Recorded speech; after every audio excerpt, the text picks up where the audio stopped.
کسی گاؤں میں ایک بندہ تھا، اس کی بڑی خوبصورت اور نسلی بھینسیں تھیں۔ اکثر رات کو ایک چور اس کی حویلی میں بھینسیں چوری کرنے کی نیت سے آتا، لیکن وہاں پر کچھ نہ دیکھ پاتا، لیکن صبح جب اس کی حویلی میں جاتا تو بھینسیں وہاں موجود ہوتی۔ وہ یہ دیکھ کر بڑا حیران ہوتا۔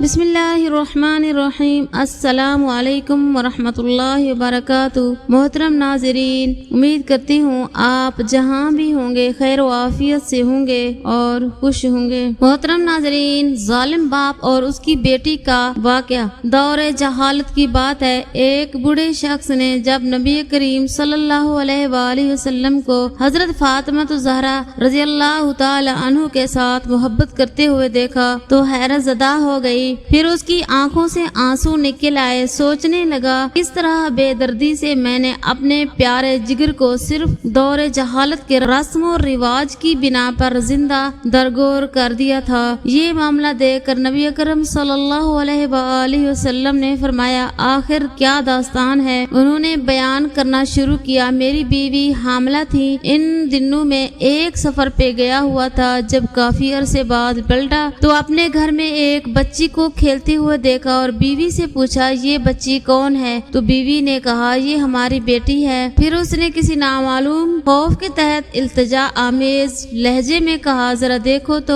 صحیح کس قدر پیاری بچی ہے، اس کے وجود سے گھر میں کتنی رونق ہے، یہ اگر زندہ رہے گی تو تمہاری یادگار بن کر تمہارے خاندان اور قبیلے کا نام زندہ رکھے گی۔ میں نے گردن جھکا لی اور بیوی کو کوئی جواب نہیں دیا، لیکن لڑکی کو بغور دیکھتا رہا۔ لڑکی کچھ دیر تو اجنبی نگاہوں سے مجھے دیکھتی رہی، پھر نہ جانے کیا سوچ کر بھاگتی ہوئی آئی اور میرے سینے سے لپٹ گئی۔ میں نے بھی جذبات کی روح میں اس کو آغوش میں بھر لیا اور پیار کرنے لگا۔ کچھ عرصہ ایسے ہی گزرا۔ لڑکی آہستہ آہستہ بڑی ہوتی رہی اور کافی ہوشیار بن گئی۔ جب وہ اپنی بلوغت کے قریب پہنچ گئی تب اس کی ماں کو میری طرف سے بالکل اطمینان ہو چکا تھا۔ میرا رویہ بھی بیٹی کے ساتھ محبت آمیز تھا۔ ایک دن میں نے اپنی بیوی سے کہا کہ ذرا اس کو بنا ایک قبیلے کی ایک شادی میں اسے لے جاؤں گا۔ ماں بیچاری خوش ہو گئی اور جلدی سے بیٹی کو سجا سنوار کر تیار کر دیا۔ میں نے لڑکی کا ہاتھ پکڑا اور گھر سے روانہ ہو گیا۔ ایک غیر آباد بیاباں پر پہنچ کر پہلے سے تیار شدہ ایک گڑھے کے قریب میں کھڑا ہو گیا۔ لڑکی بڑی خوشی کے ساتھ اچھلتی کودتی چلی آ رہی تھی۔ میرے قریب آ کر رک گئی اور بڑی معصومیت سے سوال کیا، بابا یہ گڑھا کس کے لیے ہے؟ میں نے سپاٹ لہجے میں اسے کہا کہ اپنے خاندانی رسم و رواج کے مطابق میں تم کو اس میں دفن کر دینا چاہتا ہوں تاکہ تمہاری پیدائش سے ہمارے خاندان اور قبیلے کو جو ذلت اور رسوائی ہوئی ہے اس سے نجات مل جائے۔ لڑکی کو صورتحال کا اندازہ ہوا تو اس کے چہرے کا رنگ اڑ گیا اور قبل اس کے کہ اس کی طرف سے کسی رد عمل کا اظہار ہو میں نے اس کو گڑھے میں دھکیل دیا۔ لڑکی روتی رہی اور گڑ گڑاتی رہی، لیکن مجھ پر اس کے فریاد کا کوئی اثر نہ ہوا۔ میں نے گڑھے کو مٹی سے بھر دیا، اگرچہ آخری وقت تک وہ ہاتھ اٹھائے مجھ سے زندگی کی بھیک مانگتی رہی، التجا کرتی رہی، لیکن افسوس میں نے اپنے دل کے ٹکڑے کو زندہ درگور کر دیا۔ لیکن اس کی آخری التجا بھی میرے کانوں میں لوے ٹپکاتی رہتی ہے کہ بابا تم نے مجھے تو دفن کر دیا، لیکن میری ماں کو نہ بتانا، کہ کہہ دینا کہ میں بیٹی کو اپنے قبیلے میں چھوڑ آیا ہوں۔ یہ سن کر حضور صلی اللہ علیہ وآلہ وسلم کی آنکھوں سے آنسو جاری ہو گئے۔ اس وقت نبی اکرم صلی اللہ علیہ وآلہ وسلم کی آغوش میں جناب فاطمہ الزہرا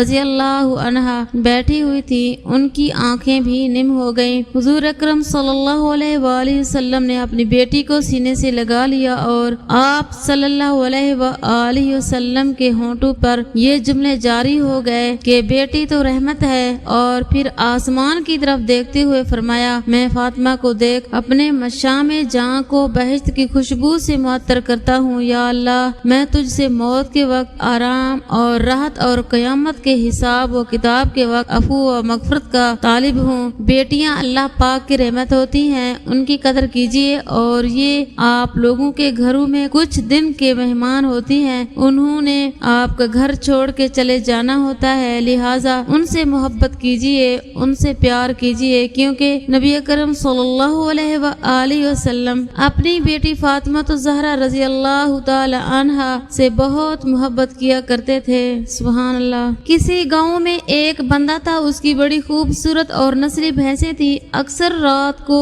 ایک چور اس کی حویلی میں بھینسیں چوری کرنے کی نیت سے آتا، لیکن وہاں پر کچھ نہ دیکھ پاتا، لیکن صبح جب اس کی حویلی میں جاتا تو بھینسیں وہاں موجود ہوتی۔ وہ دیکھ کر بڑا حیران ہوتا۔ ایک دن اس چور نے بھینسوں کے مالک سے حیران ہو کر پوچھا، تمہاری بھینسیں بالکل محفوظ ہیں، چوری نہیں ہوتی؟ گاؤں میں تو اکثر لوگوں کی چوریاں اور جانور لوگ لے جاتے ہیں۔ یہ سن کر بھینسوں کے مالک نے کہا، میں آیت الکرسی پڑھ کر چاروں کونوں میں پھونک دیتا ہوں، اسی طرح اگر اپنے مال و اسباب میں آیت الکرسی پڑھ کر پھونک دیں تو کوئی بھی قیمتی چیز کبھی بھی چوری نہ ہوگی، لیکن شرط یہ ہے کہ یہ عمل پورے یقین کے ساتھ کیا جائے، کیونکہ عمل یقین کے ساتھ ہو تو اثر ضرور کرتا ہے۔ سبحان اللہ۔ آیت الکرسی کی اتنی بڑی فضیلت ہے۔ اللہ پاک ہم سب کو نیک عمل کرنے کی توفیق عطا فرمائے، آمین۔